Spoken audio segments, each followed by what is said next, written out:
दोस्तों आज कहानी भारत और ऑस्ट्रेलिया के बीच खेले गए सन 2000 में चैंपियंस ट्रॉफी के उस मुकाबले की जब सिर्फ 50 से 60 रनों के अंदर ऑस्ट्रेलिया के ही नहीं बल्कि दुनिया के सबसे खतरनाक गेंदबाज मैकग्राथ और ब्रेटली और जेसन गैलेप्सी ने सौरव गांगुली, सचिन तेंदुलकर, राहुल द्रविड़ और विनोद कांबली को आउट करने के बाद मैदान पर बल्लेबाजी करने गए ऑस्ट्रेलिया के खिलाफ अपना पहला मुकाबला खेल रहे 18 साल के युवराज सिंह को बच्चा समझकर युवराज का ये सोचकर मजाक उड़ा रहे थे कि जब दुनिया के सबसे खतरनाक गेंदबाज मैकग्राथ, ब्रेटली, जेसन गैलेप्सी के सामने सौरव गांगुली, राहुल द्रविड़ और क्रिकेट के भगवान सचिन तेंदुलकर जैसे महान खिलाड़ी उनकी घातक गेंदबाजी के सामने जान बचाकर आउट होकर पवेलियन चले गए, तो ये 18 साल का बच्चा युवराज सिंह उनकी घातक गेंदबाजी के सामने आखिर क्या ही उखाड़ लेगा। लेकिन नहीं, जो कंगारू खिलाड़ी सचिन, गांगुली और राहुल द्रविड़ को आउट करके अहंकार में डूबकर 18 साल के युवराज सिंह को बच्चा समझकर युवराज सिंह का मजाक उड़ा रहे थे, उन्हें इस बात का तनिक भी एहसास नहीं था यही बच्चा आज इस चैंपियंस ट्रॉफी के मुकाबले से लेकर आने वाले लगभग 14 से 15 सालों तक क्रिकेट की दुनिया में घमंड में डूबे कंगारुओं के पहले एक छत्र राज को तहस नहस करते हुए आईसीसी टी20 वर्ल्ड कप 2007 और आईसीसी वर्ल्ड कप 2011 में अपने बाहुबल्य से कंगारुओं को धूल चटाकर कंगारू के वर्ल्ड कप जीतने के सपने को चकनाचूर करके भारत को पहली बार टी20 वर्ल्ड कप 2007 और 28 साल बाद भारतीय टीम को आईसीसी वर्ल्ड कप 2011 जिताकर कंगारुओं को खून के आंसू रुलाते हुए भारतीय क्रिकेट को आसमान की बुलंदियों तक पहुंचा दिया। हेलो, हाय, नमस्कार, आदाब, अस्सलाम वालेकुम, सत श्री अकाल। स्वागत है आपका हमारे यूट्यूब चैनल क्रिकेट एसटी में। साथियों, आज हम अपने इस वीडियो के जरिए भारत और ऑस्ट्रेलिया के बीच खेले गए चैंपियंस ट्रॉफी सन 2000 के उस मुकाबले की कहानी और हाईलाइट वीडियो लेकर आए हैं, जिस मुकाबले में ऑस्ट्रेलिया के खिलाफ अपना पहला मुकाबला खेल रहे 18 साल के युवराज सिंह ने ऑस्ट्रेलिया की घातक गेंदबाजी के सामने सिर्फ 50 से 60 रनों के अंदर 4 भारतीय खिलाड़ियों के आउट हो जाने के बाद मुश्किल में दिख रही भारतीय टीम के लिए एक ऐसी ऐतिहासिक पारी खेली जिस पारी ने घमंड में डूबे कंगारुओं को खून के आंसू रुलाते हुए कंगारुओं को चैंपियंस ट्रॉफी के इस मुकाबले के जीतने के सपने को चकनाचूर करते हुए कंगारुओं को चैंपियंस ट्रॉफी से बाहर का रास्ता दिखाकर भारतीय टीम के आईसीसी चैंपियंस ट्रॉफी 2000 जीतने की दास्तान लिखी। तो एक काम करते हैं, चलिए शुरू से शुरू करते हैं। साथियों, वो दौर था सन 2000 का, जहां एक तरफ भारतीय टीम में सचिन तेंदुलकर, सौरव गांगुली, राहुल द्रविड़, विनोद कांबली, रॉबिन सिंह, तो वहीं ऑस्ट्रेलिया की टीम में Ricky Ponting, Adam Gilchrist, Mark Waugh, Steve Waugh, Michael Bevan, Brett Lee, Jason गैलेप्सी और ग्लेन मैकग्राथ जैसे वो खिलाड़ी हुआ करते थे जिन्हें क्रिकेट की दुनिया का गैंगस्टर कहा जाता था, जिनके सामने क्रिकेट के मैदान पर क्रिकेट की जंग लड़ने वाली टीम आधा मुकाबला इस कंगारू खिलाड़ियों की दहशत देखकर ही हार जाती थी। तारीख 7 अक्टूबर सन 2000, ये वही दिन था और ये वही साल था जब भारत और ऑस्ट्रेलिया के बीच चैंपियंस ट्रॉफी 2000 का नॉकआउट करो या मरो मुकाबला केनिया में खेला जाना था। जी हाँ, भारत और ऑस्ट्रेलिया के बीच इस चैंपियंस ट्रॉफी का ये करो या मरो का मुकाबला इसलिए था क्योंकि यहाँ से जो भी टीम मुकाबला हारती उसको अपना बोरिया बिस्तर बांधकर इस चैंपियंस ट्रॉफी से बाहर का रास्ता देखना था। ऐसी हालत में इस चैंपियंस ट्रॉफी के करो या मरो मुकाबले में भारतीय टीम के नए कप्तान सौरव गांगुली ने टॉस जीतकर पहले बल्लेबाजी करने का फैसला किया, जिसके बाद भारतीय टीम की तरफ से मैदान पर ओपन करने आए भारतीय टीम के कप्तान सौरव गांगुली और उनके साथ सचिन तेंदुलकर। ऐसी हालत में सचिन तेंदुलकर और सौरव गांगुली को मैदान पर बल्लेबाजी करने जाता देख ऑस्ट्रेलिया टीम के कप्तान स्टीव वॉ और उप कप्तान रिकी पोंटिंग ने अपनी टीम के खतरनाक गेंदबाज जेसन गैलेप्सी, ब्रेटली और ग्लेन मैकग्राथ से कहा, अगर हमें चैंपियंस ट्रॉफी का ये इंपॉर्टेंट मैच जीतना है तो तुम लोगों को जल्द से जल्द सचिन तेंदुलकर और सौरव गांगुली को आउट करके पवेलियन का रास्ता दिखाना है, और अगर जल्द से जल्द आउट नहीं होते हैं तो तुम लोग अपनी तेज गेंदबाजी से उनकी बॉडी में ऐसी ऐसी जगह गेंद मारो कि ये लोग या तो घायल होकर मैदान छोड़कर भाग जाएं या फिर डर के मारे। ऐसी हालत में अपने कप्तान से मिले आदेश के बाद ऑस्ट्रेलियाई टीम की तरफ से गेंदबाजी में पारी का आगाज करता है तकरीबन 6.5 फुट का शैतान जैसा दिखने वाला खतरनाक गेंदबाज ग्लेन मैकग्राथ। और ग्लेन मैकग्राथ ने अपने ओवर की पहली ही गेंद पर भारतीय टीम के कप्तान सौरव गांगुली पर 145 किलोमीटर प्रति घंटे की रफ्तार से प्रहार किया, जो सीधे जाकर सौरव गांगुली के पसलियों में जाके लगी। मैकग्राथ की पहली गेंद पसलियों पर खाने के बाद भारतीय टीम के कप्तान सौरव गांगुली ने मैकग्राथ के ओवर की तीसरी गेंद पर सिंगल लेकर स्ट्राइक सचिन तेंदुलकर को दे दिया। ऐसी हालात में मैदान पर अब आमने सामने थे क्रिकेट की दुनिया के दो महारथी, एक तरफ क्रिकेट की दुनिया के बल्लेबाजों के भगवान, तो वहीं दूसरी तरफ क्रिकेट की दुनिया की गेंदबाजी का हैवान कहे जाने वाला स्विंग का सरदार और घातक का रफ्तार बादशाह मैकग्राथ। क्रिकेट की दुनिया के इन दोनों महान महारथियों के बीच गेंद और बैट से होने वाली जंग को देखने के लिए पूरी दुनिया बेताब थी। ऐसे हालात में जब मैकग्राथ ने अपने ओवर की चौथी गेंद डाली, जो कि 143 किलोमीटर प्रति घंटे की रफ्तार से थी, जिस पर सचिन तेंदुलकर पुल करना चाहते थे, लेकिन गेंद और बैट का कोई संपर्क नहीं हुआ और गेंद सीधे जाकर सचिन तेंदुलकर के बॉडी पर लगती है, जिसके बाद सचिन तेंदुलकर दर्द से छटपटाने लगते हैं। दर्द इतना ज्यादा बढ़ जाता है कि मैदान पर डॉक्टर को बुलाना पड़ता है और खेल को कुछ देर के लिए रोक देना पड़ता है। मैकग्राथ के ओवर की समाप्ति हुई और जिस तरीके से कंगारू टीम के इस गेंदबाज ने पहले ओवर में कत्लेआम मचाया अपनी घातक रफ्तार से, उसे देखकर भारतीय खिलाड़ियों के साथ साथ भारतीय क्रिकेट फैंस में दहशत का माहौल बन चुका था। पहले ओवर की समाप्ति के बाद ऑस्ट्रेलिया की तरफ से गेंदबाजी में पारी का दूसरा ओवर लेकर आता है क्रिकेट की दुनिया का सबसे खतरनाक गेंदबाज ब्रेट ली, और ब्रेट ली ने अपने इस ओवर में अपनी जानलेवा रफ्तार से ऐसा कत्लेआम मचाया भारतीय टीम के कप्तान सौरभ गांगुली पर कि गांगुली को ब्रेट ली के इस ओवर में रन बनाना तो बड़ी दूर की बात है, अपनी जान बचाना मुश्किल हो रहा था। ऐसे हालात में अब 2 ओवर की समाप्ति हो चुकी थी और 2 ओवर की समाप्ति के बाद भारतीय टीम का स्कोर सिर्फ और सिर्फ 1 ही रन था। इससे आप कंगारुओं की घातक गेंदबाजी का अंदाजा लगा सकते हैं। ऐसे हालात में जब 2 ओवर की समाप्ति के बाद भारतीय टीम का स्कोर सिर्फ और सिर्फ 1 ही रन था और भारतीय टीम शुरुआत के ओवर से ही दबाव में दिख रही थी, तब ऐसी मुश्किल सिचुएशन में ऑस्ट्रेलिया की तरफ से जब गेंदबाजी में पारी का तीसरा ओवर लेकर आए एक बार फिर से खतरनाक गेंदबाज मैकग्राथ, तब स्ट्राइक पर थे सचिन तेंदुलकर और सचिन तेंदुलकर ने कंगारुओं को सिर्फ 2 ओवर की ही गेंदबाजी में परेशान होकर अब ये डिसाइड कर लिया कि इस मुकाबले का परिणाम चाहे जो भी हो, लेकिन अब यहां से अपने रफ्तार के अहंकार में डूबे कंगारू गेंदबाजों को उनकी नानी याद दिलाकर ही रहूंगा। ऐसी हालत में ग्लेन मैकग्राथ के इस ओवर में सचिन तेंदुलकर ने उसका क्या हाल किया, उसे आप इस वीडियो के जरिए जरा देखिए तो। Down the attack and hammered down the ground. That's a tremendous blow for 6. Down the track again and smash back. 4. 10 of 2 balls. जी हाँ, देखा आपने, सचिन तेंदुलकर ने अपनी रफ्तार के अहंकार में डूबे दुनिया के सबसे खतरनाक गेंदबाज ग्लेन मैकग्राथ के ओवर की पहली ही गेंद पर सबसे पहले कदमों का इस्तेमाल करके उसके सर के ऊपर से उसके रफ्तार के अहंकार का घमंड तोड़ते हुए जबरदस्त छक्का लगाया। उसके बाद सचिन तेंदुलकर ने मैकग्राथ के ओवर की दूसरी गेंद पर भी कदमों का इस्तेमाल करके उस गेंद पर भी ऐसा जबरदस्त प्रहार किया कि गेंद गोली की रफ्तार से भी अधिक तेज मैदान को चीरती हुई सीधे सीमा रेखा के बाहर 4 रनों के लिए जा पहुंची। ऐसी हालात में अपनी 2 गेंदों पर सचिन के बल्ले से 2 बाउंड्री खाने के बाद जब गुस्से में मैकग्राथ ने अपने ओवर की चौथी गेंद सचिन तेंदुलकर को घायल करने की नियत से बाउंसर मारी, तो उस गेंद पर सचिन तेंदुलकर ने अपने तरकश से कंगारुओं का कलेजा चीर फाड़ देने वाला पुल शॉट लगाकर मैकग्राथ की गेंद को भी बाउंड्री लाइन के बाहर 6 रनों के लिए भेजकर सचिन तेंदुलकर ने इस खतरनाक गेंदबाज के इस ओवर की पहली 4 गेंद पर ही 16 रन ठोककर सचिन ने मैकग्राथ के ऊपर सवार उसके रफ्तार का भूत उतार कर उसे इशारों में ही बता दिया कि क्यों उन्हें क्रिकेट की दुनिया का भगवान कहा जाता है। मैकग्राथ की लाइन और लेंथ को तबाह और बर्बाद करने के बाद अब बारी थी ऑस्ट्रेलिया के दूसरे सबसे खतरनाक गेंदबाज ब्रेट ली की और उसके साथ साथ कंगारू टीम के रफ्तार के अहंकार में डूबे अन्य गेंदबाजों की, और उनके इस रफ्तार के अहंकार का घमंड सचिन तेंदुलकर के साथ भारतीय टीम के कप्तान सौरभ गांगुली ने अपनी दादागिरी दिखाते हुए कैसे तोड़ा, उसे भी आप इस वीडियो के जरिए देखिए।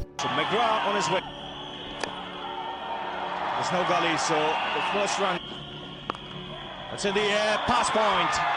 First boundary of the match. That's in the air. He could be out caught here. In fact, it's gone all the way. Down the attack and that's got away fine and into the boundary. जी हाँ, देखा आपने किस तरीके से सचिन तेंदुलकर और भारतीय team के कप्तान सौरभ गांगुली ने दुनिया की सबसे मजबूत सबसे खतरनाक गेंदबाजी लाइनअप की धज्जियां उड़ाते हुए कंगारू गेंदबाजों की धुलाई करते हुए उस भारतीय टीम के स्कोर को 10 ओवर की समाप्ति तक 50 रनों तक पहुंचा दिया, जिस भारतीय टीम का स्कोर 2 ओवर में सिर्फ और सिर्फ 1 ही रन था। ऐसी हालत में जिस तरीके से अब सचिन तेंदुलकर और सौरभ गांगुली की निगाहें मैदान पर जम चुकी थी और वो जिस तरीके से कंगारू गेंदबाजों के हर प्रहार को बेकार कर रहे थे अपने बल्ले से, उसे देखकर ऐसा लग रहा था कि अगर इस तरीके से भारतीय टीम की ये दोनों बब्बर शेर मैदान पर कुछ देर तक खड़े रह गए तो निश्चित ही भारतीय टीम इस मुकाबले में बहुत ही मजबूत स्थिति में पहुंच जाएगी। लेकिन नहीं, जब भारतीय टीम का स्कोर 56 रन था तब घटती है मैदान पर एक ऐसी घटना जिसने करोड़ों क्रिकेट फैंस का दिल तोड़ दिया, और वो घटना क्या थी उसे आप इस वीडियो के जरिए देखिए तो जरा।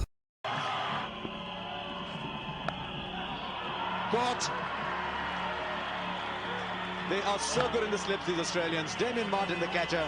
Tendulkar flirting outside the ji off. हाँ, Just a आपने ball देखा to Ganguly. सचिन तेंदुलकर जबरदस्त बल्लेबाजी करते हुए भारतीय टीम को मजबूत स्थिति में ले जा रहे थे। उन्हें ऑस्ट्रेलिया की तरफ से गेंदबाजी में पारी का 11वां ओवर लेकर आए ब्रेटली ने स्लिप में कैच आउट करवाकर भारतीय टीम को पहला सबसे बड़ा झटका दिया। सचिन के आउट हो जाने के बाद मैदान पर बल्लेबाजी करने आए राहुल द्रविड़, लेकिन राहुल द्रविड़ मैदान पर बस आए ही थे। इसी बीच सौरभ गांगुली पारी के 12वें ओवर में जैसन गिलेप्सी की गेंद पर विकेट कीपर के हाथों कैच आउट होकर पवेलियन चलते बने। गांगुली के बाद मैदान पर बल्लेबाजी करने आए विनोद कांबली, लेकिन विनोद कांबली भी अभी पूरी तरीके से मैदान पर पहुंच भी नहीं पाए थे और सौरभ गांगुली आउट होकर ठीक से ड्रेसिंग रूम में भी नहीं पहुंच पाए थे कि इसी बीच भारतीय टीम की दीवार कहे जाने वाले राहुल द्रविड़ को भी जैसन गिलेप्सी ने बाउंड्री लाइन के करीब कैच आउट करवाकर कंगारू गेंदबाजों ने बैक टू बैक 3 बड़े झटके देकर भारतीय टीम की कमर तोड़कर रख दी। जी हाँ, पहले सचिन, उसके बाद सौरभ गांगुली और फिर उसके बाद राहुल द्रविड़, ये तीनों भारतीय खिलाड़ी पिछले सिर्फ 15 रनों के अंदर आउट होकर पवेलियन में अपना मेकअप उतार रहे थे। जिस भारतीय टीम का 50 से 55 रनों के अंदर कोई भी विकेट नहीं गिरा था, अब उसी भारतीय टीम का 65 से 70 रनों तक पहुंचते पहुंचते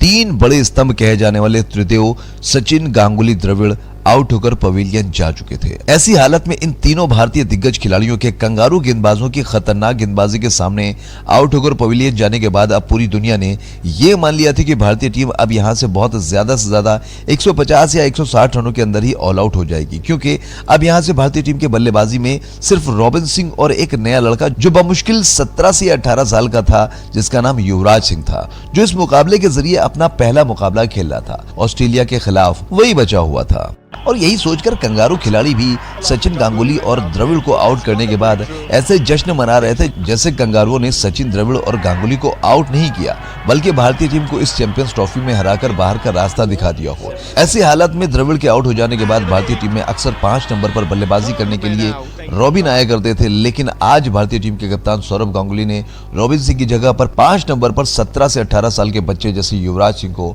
मैदान पर बल्लेबाजी करने के लिए भेज दिया। युवराज सिंह, जिनकी उम्र 17 साल 9 महीने थी, जो अभी पूरी तरीके से 18 साल के भी नहीं हुए थे, उस युवराज सिंह को जब सौरभ गांगुली ने मैदान पर बल्लेबाजी करने के लिए भेजा, तब भारतीय क्रिकेट फैंस के साथ साथ पूरी दुनिया के दिग्गज खिलाड़ियों ने यह कहना शुरू कर दिया कि कहां भारतीय टीम के कप्तान ने इस बच्चे युवराज सिंह को ग्लेन मैकग्राथ, जैसन गिलेप्सी और ब्रेटली जैसे खतरनाक खूंखार दरिंदे गेंदबाजों के सामने मरने के लिए भेज दिया, जिनकी हर दूसरी गेंद वो जानलेवा बाउंसर होती है जो सामने वाले बल्लेबाज की जान लेने पर उतारू रहती है। क्या भारतीय कप्तान गांगुली पगला गया है? ऐसे हालात में जब राहुल द्रविड़ के आउट हो जाने के बाद युवराज सिंह मैदान पर बल्लेबाजी करने आ रहे थे, तब कंगारू खिलाड़ी युवराज सिंह का मजाक उड़ाते हुए कह रहे थे कि ये देखो अब चींटी चली पहाड़ उठाने। लेकिन खबरदार, जो लोग आज युवराज सिंह को बच्चा समझ रहे थे, उन्हें इस बात का तनिक भी एहसास नहीं था कि ये बच्चा आज इस मुकाबले से लेकर आने वाले लगभग 15 से 16 सालों तक क्रिकेट की दुनिया में पहले कंगारू के साम्राज्य को तहस नहस कर देगा। ऐसे हालत में जब युवराज सिंह मैदान पर बल्लेबाजी करने आए, तब कंगारुओं की तरफ से गेंदबाजी लेकर आता है अपने रफ्तार के अहंकार में डूबा ब्रेटली, और ब्रेटली के सामने थे युवराज सिंह। ऐसे हालात में जब युवराज सिंह ने पहली बार ब्रेटली का सामना किया तो क्या हुआ, उसे आप इस वीडियो के जरिए देखिए। He's a good striker of the ball, and you can see it there. Good start for the young man. Oh, that's a tremendous shot. No messing around. जी हाँ, देखा आपने युवराज सिंह ने क्या किया। युवराज ने जब ब्रेटली का पहली बार सामना किया तो युवराज ने उसकी पहली ही गेंद पर एक जबरदस्त स्ट्रेट ड्राइव लगाकर गेंद को बाउंड्री लाइन के बाहर 4 रनों के लिए भेजकर युवराज सिंह ने ब्रेटली के ओवर की चौथी गेंद पर, जो कि ब्रेटली ने अपने सबसे प्रमुख हथियार बाउंसर गेंद से प्रहार किया था, उस गेंद पर युवराज सिंह ने जबरदस्त पुल शॉट लगाकर गेंद को बाउंड्री लाइन के बाहर 4 रनों के लिए भेजकर युवराज सिंह ने दुनिया के सबसे खतरनाक गेंदबाज ब्रेटली के ओवर में कुल बैक टू बैक 2 चौके लगाकर इशारों में ही कंगारुओं को यह संदेश दे दिया कि बेटा कंगारुओं, क्रिकेट की दुनिया में तुम्हारा बाप एंटर हो चुका है, जो तुम्हें सालों तक खून के आंसू रुलाएगा। ब्रेटली के ओवर में ऑस्ट्रेलिया के खिलाफ अपने करियर का 2 चौका लगाने के बाद युवराज सिंह ने विनोद कांबली के साथ मिलकर कुछ इस तरीके से भारतीय पारी को आगे बढ़ाना प्रारंभ किया। जी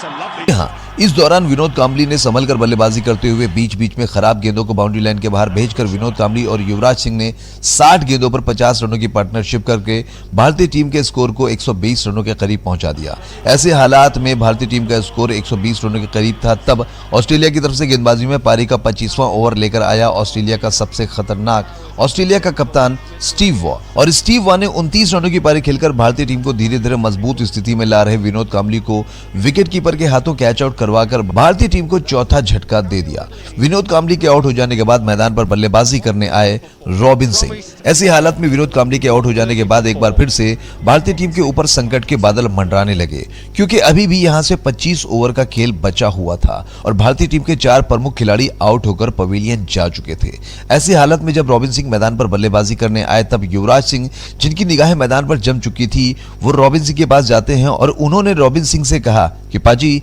आप सिर्फ एक छोर से विकेट संभाल के रखिए, बाकी मैं इन कंगारुओं को देख लेता हूं। आप अंदाजा लगाइए कि एक 17 से 18 साल का लड़का 36 साल के रॉबिन सिंह को जिस प्रकार से दिलासा दे रहा था, उसे देखकर रॉबिन सिंह ये समझ चुके थे कि अब भारतीय क्रिकेट के दिन बदलने वाले हैं। ऐसे हालात में युवराज सिंह ने मुश्किल में दिख रही भारतीय टीम के लिए कंगारुओं के खिलाफ क्रिकेट की इस जंग में कुछ इस प्रकार से अपने सर पर कफन बांधकर रफ्तार के अहंकार में चूर खतरनाक गेंदबाजों की गेंद को बाउंड्री लाइन के बाहर भेजना प्रारंभ करके भारतीय टीम के स्कोर को आगे बढ़ाना शुरू किया। जी हाँ, देखा आपने, जिस 17 से 18 साल के युवराज सिंह को भारतीय क्रिकेट फैंस के साथ साथ अपने रफ्तार के अहंकार में डूबे कंगारू खिलाड़ी बच्चा समझ रहे थे, आज उसी बच्चे ने कंगारू गेंदबाजों को इस मैदान पर चारों तरफ दौड़ा दौड़ा कर उन्हें मार मार कर उन्हें छट्टी का दूध याद दिलाते हुए 65 से 70 रनों के बीच भारतीय टीम के 3 बड़े खिलाड़ियों के आउट हो जाने के बाद दबाव में दिख रही भारतीय टीम को दबाव से निकालकर अब भारतीय टीम के स्कोर को 33 ओवर की समाप्ति तक 180 रनों के करीब पहुंचा दिया। इस दौरान ऑस्ट्रेलिया की तरफ से गेंदबाजी में पारी का 34वां ओवर लेकर आए ब्रेटली की गेंद पर युवराज सिंह ने एक जबरदस्त स्ट्रेट ड्राइव लगाकर अपना अर्धशतक पूरा किया और अर्धशतक पूरा करने के बाद युवराज सिंह ने अपने बैट को कुछ इस तरीके से हवा में लहराकर कंगारुओं के खिलाफ मैदानी जंग छेड़कर समस्त कंगारुओं को इशारों इशारों में ही बता दिया कि क्रिकेट की दुनिया में तुम्हारे आतंक के साम्राज्य को खत्म करने वाले बब्बर शेर का आगमन हो चुका है। युवराज सिंह ने अपना अर्धशतक पूरा कर लिया था और अब भारतीय टीम का स्कोर 34 ओवर की समाप्ति तक 4 विकेट के नुकसान पर 180 से 190 रनों के करीब पहुंच चुका था। ऐसे हालात में जिस तरीके से युवराज सिंह और रॉबिन सिंह बल्लेबाजी कर रहे थे, उसे देखकर ऐसा लग रहा था कि अगर रॉबिन सिंह और युवराज सिंह इस तरीके से बल्लेबाजी करते रहे तो बाकी के बचे 15 ओवर में भारतीय टीम लगभग 100 रन बनाकर ऑस्ट्रेलिया को तकरीबन 300 रनों का लक्ष्य देगा। लेकिन नहीं, इधर जैसे युवराज सिंह ने अपना अर्धशतक पूरा किया, उसके तुरंत बाद कंगारू गेंदबाजों ने इस मैदान पर अपनी घातक गेंदबाजी से एक बार फिर से ऐसा आतंक मचाया जिसने करोड़ों भारतीय क्रिकेट फैंस का दिल तोड़कर रख दिया। और कंगारू गेंदबाजों के आतंक का आंखों देखा हाल ये रहा।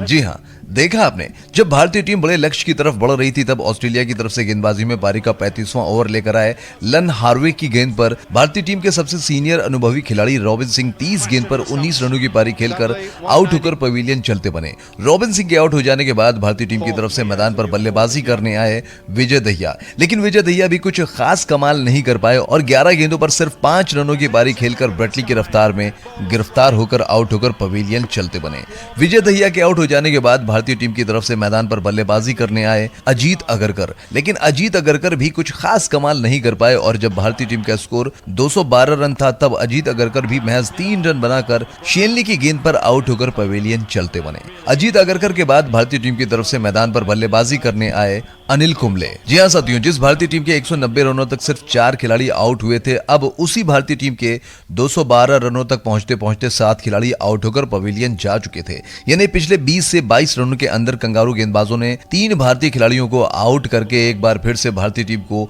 मुश्किलों में लाकर खड़ा कर दिया। ऐसे हालात में जिस तरीके से कंगारू गेंदबाज अपनी आतंक से मैदान पर आग उगल रहे थे, उसे देखकर ऐसा लग रहा था कि भारतीय टीम अगले 10 से 15 रनों के अंदर ऑल आउट हो जाएगी। लेकिन जब 7 विकेट गिर जाने के बाद भारतीय टीम पूरी तरह से दबाव में दिख रही थी, तब युवराज सिंह ने यहां से अब भारतीय टीम के स्कोर को आगे बढ़ाने की जिम्मेदारी पूरी तरीके से अपने कंधे पर लेते हुए ज्यादातर स्ट्राइक अपने पास रखकर कुछ इस तरीके से कंगारू गेंदबाजों का एक बार फिर से डटकर सामना करना शुरू कर दी।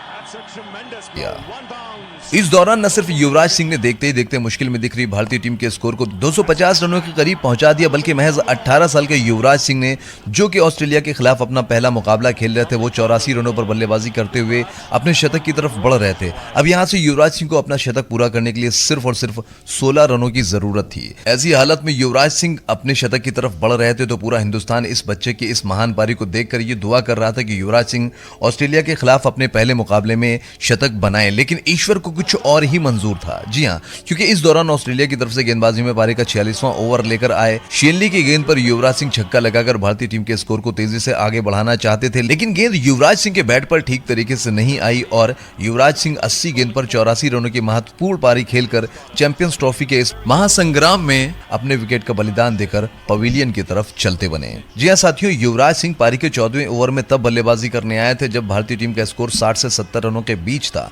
और भारतीय टीम के 3 खिलाड़ी आउट होकर पवेलियन जा चुके थे, जिसे देखकर ऐसा लग रहा था कि भारतीय टीम इस मुकाबले में 150 रन भी नहीं बना पाएगी। उस मुश्किल सिचुएशन में मैदान पर बल्लेबाजी करने आए युवराज सिंह ने 14वें ओवर से लेकर 46 ओवर तक न सिर्फ एक छोर से भारतीय पारी को संभाल के रखा, बल्कि इस दौरान युवराज सिंह ने ग्लेन मैकग्राथ, जैसन गैलेक्सी, ब्रेटली जैसे दुनिया के उन खतरनाक गेंदबाजों की गेंद का मुंहतोड़ जवाब देते हुए 84 रनों की पारी खेलकर भारतीय टीम के स्कोर को 250 रनों तक पहुंचा दिया। जिन खतरनाक कंगारू गेंदबाजों की जानलेवा रफ्तार के आगे दुनिया के बड़े से बड़े बल्लेबाज मैदान पर बल्लेबाजी करना तो दूर, ठीक से खड़े भी नहीं हो पाए थे। धन्य हो युवराज सिंह और धन्य हो युवराज सिंह को जन्म देने वाली उस मां को जिसने युवराज सिंह जैसे बब्बर शेर को जन्म दिया, जिन्होंने इस चैंपियंस ट्रॉफी के महामुकाबले में अपने शतक के लिए नहीं, अपने रिकॉर्ड के लिए नहीं, टीम में अपनी जगह पक्की करने के लिए नहीं, बल्कि हिंदुस्तान के मान सम्मान और स्वाभिमान की रक्षा करने के लिए खेला। क्योंकि युवराज सिंह की जगह पर कोई और भारतीय खिलाड़ी होता या दुनिया का कोई और खिलाड़ी होता तो इतने बड़े चैंपियंस ट्रॉफी के मुकाबले में वो जब 84 रनों की पारी खेल जाता तो निश्चित ही अपने शतक के बारे में सोचता, टीम में अपनी परमानेंट जगह बनाने के लिए खेलता।